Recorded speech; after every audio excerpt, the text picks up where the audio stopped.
Welcome to Larry Reed's America. This is episode Q24. And let's get started. We were talking about Bob Curran. So Bob's lost his contract with P&G about a year or two after his investment in my building. I believe the year was 1987 or 1988 when Bob missed 3 payments. I told him that if he didn't catch up with his delinquent payments, I would repossess the property. He told me that was okay because he's building a new facility for his tenant, and once their lease was up, he would move them to his new location. I tried to talk him out of this because I did not want him to lose all the money that he had invested in the down payment and improvements and his rents. He was adamant about his decision. After we signed the paper in Jack Kellerman's office, I asked Jack if I could use his phone.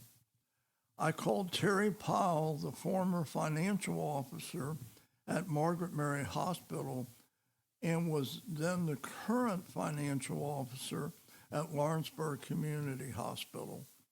I told Terry of my deal with Bob Curran and offered to sell him the building that they were leasing from me now.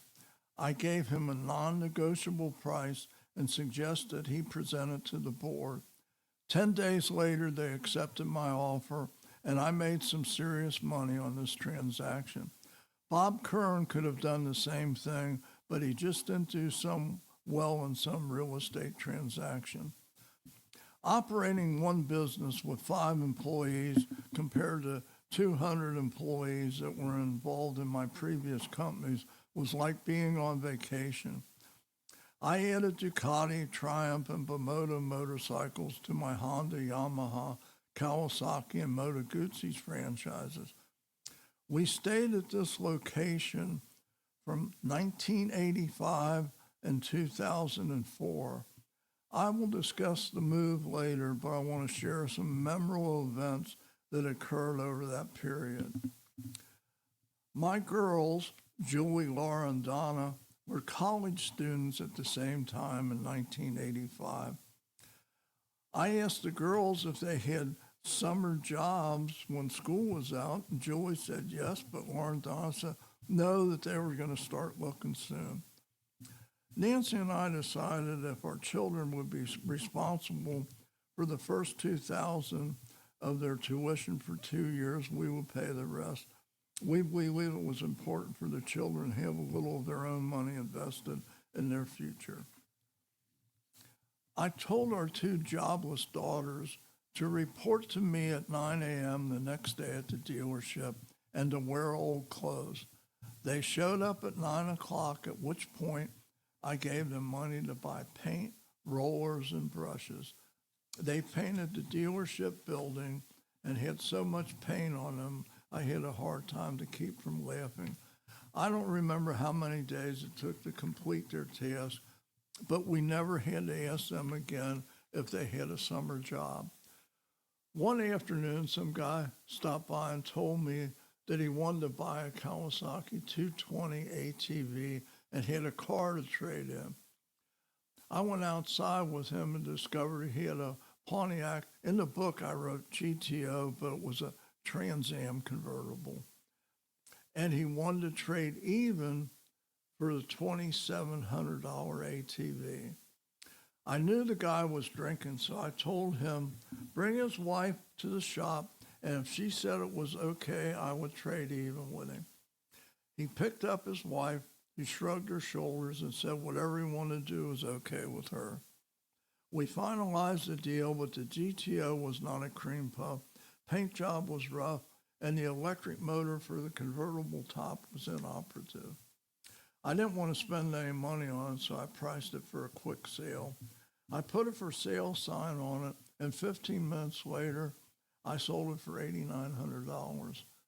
A week later, the buyer approached me in the CVS store across the street from the dealership and said he couldn't believe me. I sold him that vehicle so cheap.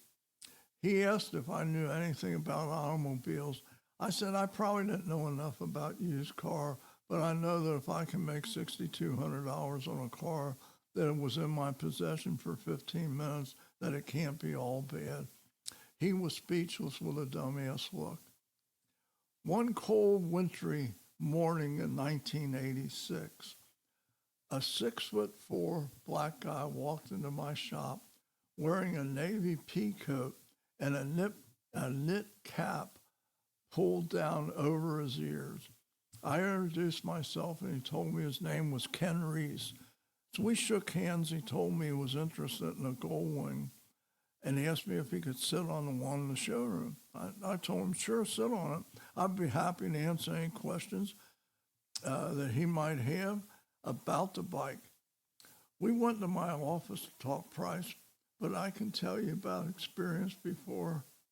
But he said, I have to tell you about my experience before I came to your dealership.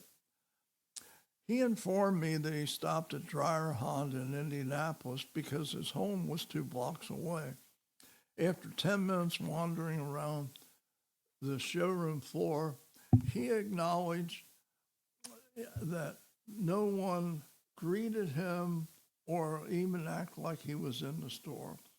All the time he was there, 4 of Dreyer's employees were standing around visiting with each other. He asked me why I thought that happened. I told him either the employees were screwing off because Michael Jr. Dreyer was not there, or you might have scared the shit out of them. I said, Ken, you're 6'4", a black guy with a knit hat pulled over your ears and wearing a navy pea coat. You're kind of scary looking. Ken couldn't stop laughing. He purchased the Goldwing from me and other bikes from me, always had his service work done at the shop. Ken taught diesel mechanics at a vocational school in Indianapolis. He stopped in one day after riding in a poker run, and he told me he had to share this experience of that day with me. A poker run consists of several motorcycles riding together in a group on the same route. There will be various stops en route. These stops are usually bars. At each stop, they draw a card, and at the end of the day, the best poker hand wins a pretty good-sized pot. Ken told me that he was the only black guy, and there were about 30 white guys on this particular run. Ken didn't drink, if my memory is correct. So he walked into this noisy bar at their first stop, and suddenly it was so quiet you could hear a pin drop. Ken told me, he said in a booming voice, I'll bet this bar hasn't seen a black guy since the Amos and Andy TV show was canceled. The silence turned into laughter.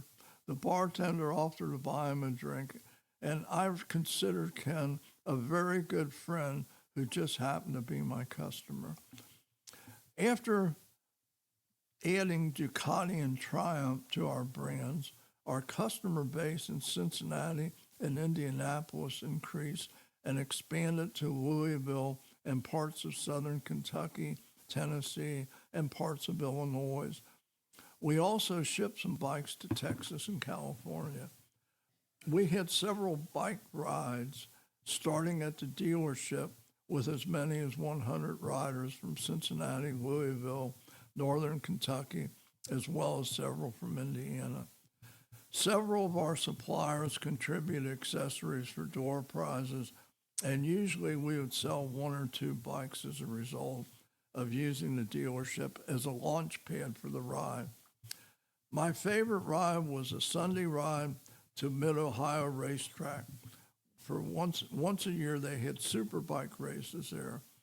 We usually had about 50 riders, and it was a 500-mile round trip. When Larry was 16 or 17, he rode with our group. I'm not sure of the year. I think it was 1988 to 1990 that I had 3,500 square foot Morton building constructed opposite our home to store excess inventory.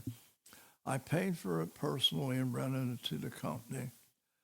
I'm not going to dwell on how much longer on the operation of the motorcycle business, but I do want to share some interesting stories that occurred before we moved to our new location in 2004.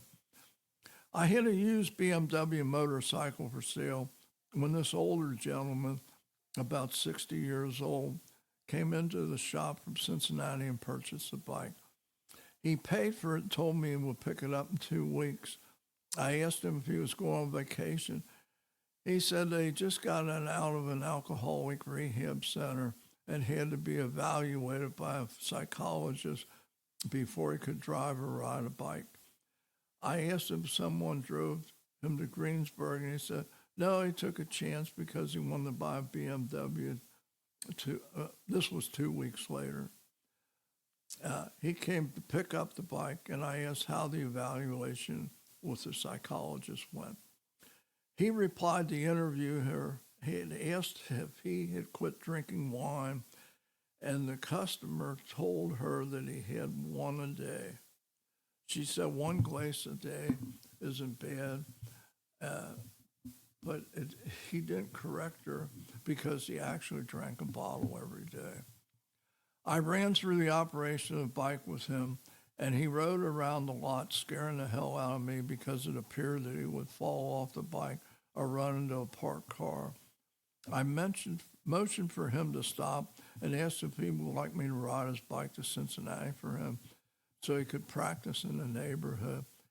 He laughed and told me he was just screwing with me and had been riding motorcycles for 40 years, shook my hand, rode off into the sunset. Marshall Faulk was a great NFL running back with the Indianapolis Colts. Marshall stopped by the shop one day and told me he was interested in buying a Ducati. We sat down in my office and exchanged small talk. I knew he was from New Orleans, so I asked him what his favorite restaurant was in the Big Easy. He told me that if he ever went to a restaurant while he was at home with his mother, would kick him out of their house.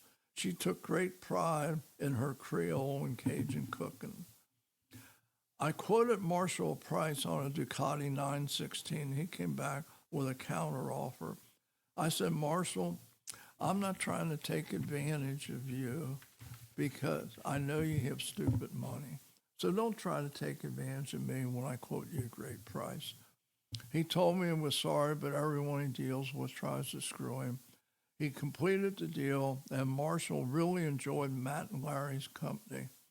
I forgot to mention Larry was running the parts department Matt was selling as if I needed help.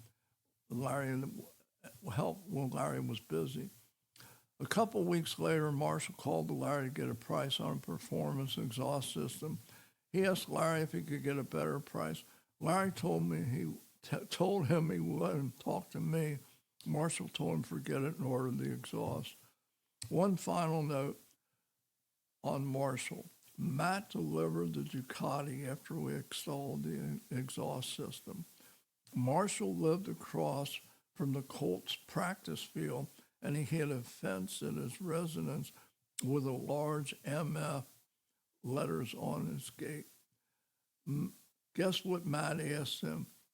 He asked, does the MF stand for motherfucker?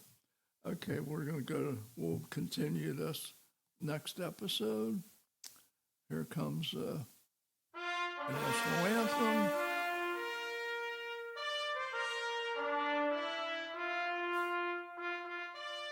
Thanks for listening. God bless you. God bless the United States of America. And I will talk to you on the next podcast.